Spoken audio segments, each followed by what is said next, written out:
Do you like sweet, salted? Salty. Yeah. Oh, yeah. No. I was like, yeah, no. Hey guys, welcome to Side Stage of Sci, where I interview artists for the head on stage.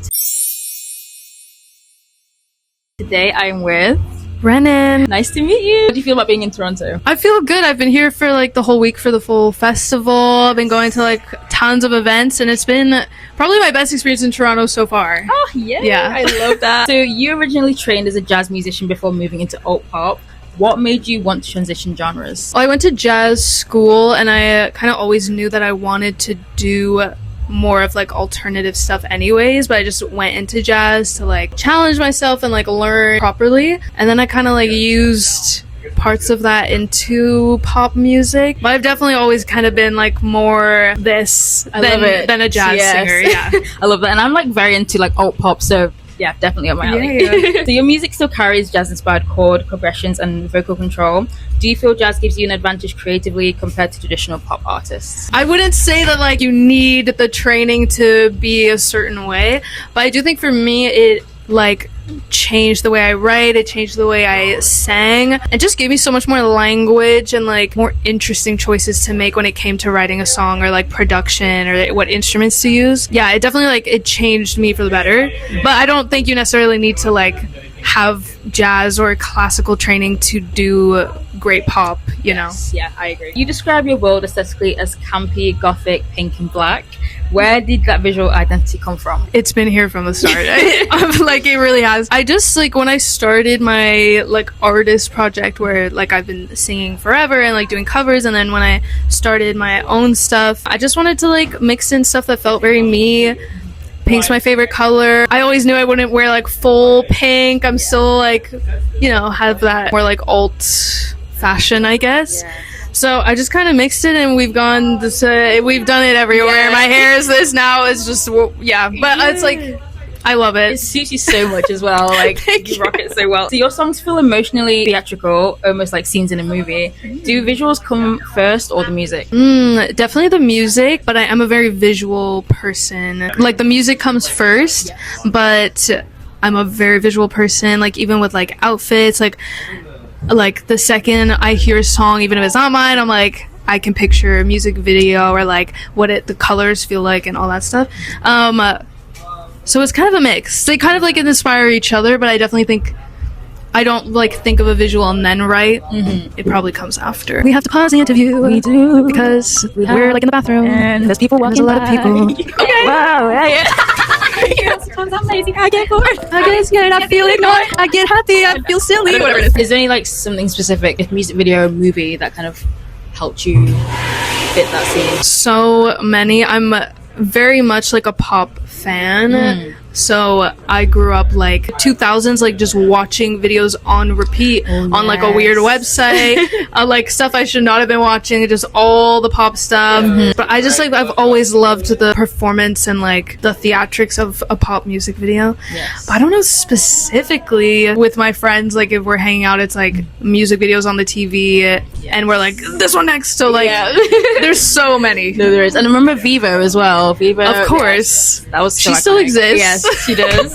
Who were some of your biggest musical influences growing up? I definitely was very inspired by like Amy Winehouse vocally, and like her albums are incredible. But I also grew up with like a lot of like alternative rock kind of stuff, so like a lot of like Muse and like The Killers, Radiohead, Nirvana. Love Ariana Grande and like the vocals and that kind of like pop star stuff. But I feel like my alternative pop people that I discovered maybe when I was like 13, like where you're really like forming personality, like Banks, Charlie XCX, like way back in the day. I went to her concert at like a tiny venue in Montreal in 2013. Like that really changed, like Marina, Phantogram. There's a lot. The Neighborhood, like that so kind of like emo Tumblr era definitely changed my life. Your project Too Far tells the story of a party girl's downfall. What inspired that storyline? I lived in London. I like specifically like partied a lot. So I just got kind of inspired by like, okay, I didn't have like an insane downfall or anything, but I kind of like the thought of having the EP like start with White Girl Wasted and end with Van Gogh, which is like super morbid and death, and like, so I just like every song kind of gets like darker and sadder, even though it starts with like White Girl. So I just, you know, a little contrast. Nice. Kind of like the Black and Pink. Yes, I love that. Yeah, I was gonna say there's this contrast in your music where the production sounds huge and then exciting, but lyrically can get like really vulnerable and dark. Would you say that was intentional? You kind of answered that question. Yeah, I don't even know, like, those lyrics, it just has to, you know, like, it's gonna be what comes out of me. And then the production, I love heavy production, like blast in my headphones kind of thing.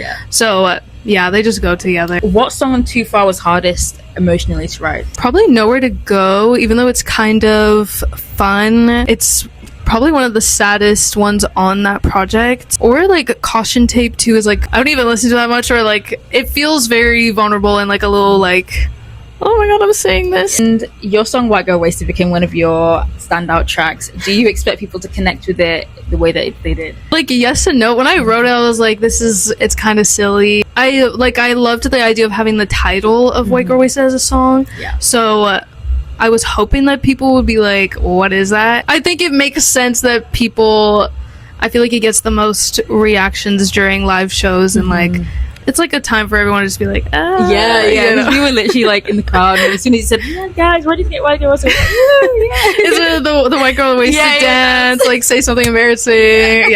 Did you then release Way Too Far with the bonus tracks like Go Sleep and Priorities? Why did you feel the story needed another chapter? I just loved those songs, and I had them from like kind of that era of my life, like written, and yeah, it was just like I didn't see them fitting anywhere in like future projects because they felt like they were so related to that topic. So I was like, let's do a little deluxe EP and like, yeah, just add something more perspective to that story, you know, the party life. You performed at Osheaga, including joining Renon on stage. What was that experience like? Both years when I joined Minnow and then my own set last year were like the best time of my life. Osheaga like is huge, especially as a Montrealer. It's just something you always dream of, and I'm also just such like a fan of music, so just being able to see like how things like look behind the scenes and like getting to see all the shows, and it was like just the dream come true. And like the whole year leading up to it, knowing that I was booked was just like I was floating. And this lineup for this year is unreal. Like, yes, I'm so excited. I feel like Sunday is very like 2016, like Zara Larson. There's a lot of like Tumblr people there is, back, like even in all the festivals. I'm like, what is happening? Yeah, it's beautiful. So insane. You're fully independent, which is impressive. What's been the hardest part about building your career independently? It can be really hard. It's been really nice too that I can just kind of like release when I want, make the decisions I want to creatively, but definitely it's a lot of work. Like I also have like a job that actually pays rent, so it's a lot of just like balancing mentally, physically, like, you know, anytime I'm not working, then I'm like working, you know. I'm sure like every creative kind of knows that life. But yeah, I feel like more just like maybe mentally of the amount of pressure and just like figuring out what to do without any guidance or like team necessarily being like, this is what you got to do. So it's just kind of like a lot on the shoulders.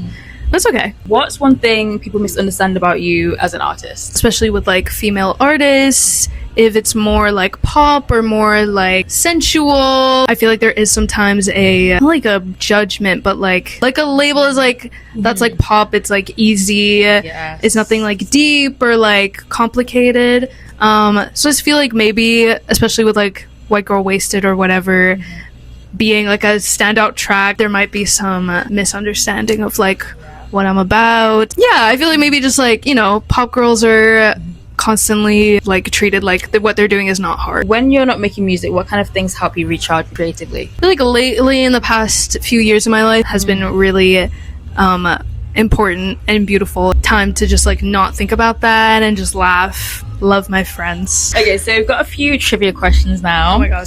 What is your favorite late night snack? Oh, I like this. Okay, let's switch up. late night snack, probably like popcorn. Okay. Yeah, but do you like sweet, salted? Salty. Yeah. Oh Yeah. No. Sweet. I was like, yeah, no. No, sweet is my favorite. Or butter popcorn. Yeah. I love it when you mix them. Oh yeah, that's great. Yes. Yeah. Yeah. We have popcorn all the time at work. We love popcorn. What is one artist you'd love to collaborate with? I would love Ray. Ooh. I think that would be crazy. Or Lizzie McAlpine too is like a dream collab for me. I love her writing, and like I feel like we would maybe sound good together. I'm manifesting this. I'm putting it out. What is your dream festival lineup? If you could pick like 3 to 5 artists. 3 to 5. Okay. Yeah. Okay, I really need to think about this. Rihanna needs to be there. Yes. We need her. Like the world needs her. I need her. Maybe Ariana Grande. I feel like she hasn't done a festival in like ever. What about Haley Williams? Ooh. And Paramore. Yes. Yeah. I love that. Horror movies or romantic comedies? Romantic comedies. Okay, I'm scared. It really. I love horror movies. Like I talk about it like to my friends all the time. Yeah, I could. I'm so happy for you. I wish I could watch a horror movie and not like have my life ruined for 2 weeks, but it's really bad. One film that really like freaked me out was Smile 2. That literally like I haven't seen those. I don't think I can do it because then I would be too scared like everywhere I go if someone smiles. Oh, you know. What is your biggest green flag in a person? I feel like a good sense of humor says a lot. Like I feel like it encapsulates like a lot of like if you're intelligent, if you're nice, like the way your sense of humor is. Yeah. So I feel like when someone has, you know, when you have like a good vibe, yes, that's a green flag. But not even just like romantically or whatever, like in general. Yeah, just in general. Yeah. Do you prefer coffee or energy drinks? Whoa. I'm not a big coffee person. I wouldn't say I'm like an energy drink person. Yeah. Sometimes a little bit. Yeah. But I'm like a tea gal. Okay, yeah. Love a cup of tea, yeah. Who was on your recent top 5 Spotify Wrapped? Every year is Ariana Grande. She's just like, she's my comfort person. So like, no matter what mood I'm in, I'm just like shuffle and I just feel good. I sing along, you know. It really just makes me happy. But I think I had like Haley Williams. Yeah. I think Lizzie McAlpine too. Ray probably. Yeah. Are you seeing Ariana Grande this year? Yeah, I got tickets in Montreal. Oh Stop! I can't even think about it. If your music had a scent, what would it be? Okay, I'm trying to think like not me, but my music, like some kind of like raspberry wine. Ooh, okay. I don't know. Is that even a sense? That sounds good. Yeah, I love maybe. That. And last question: where do you see yourself in 5 years? 5 years. 2031. I see myself on the big stage.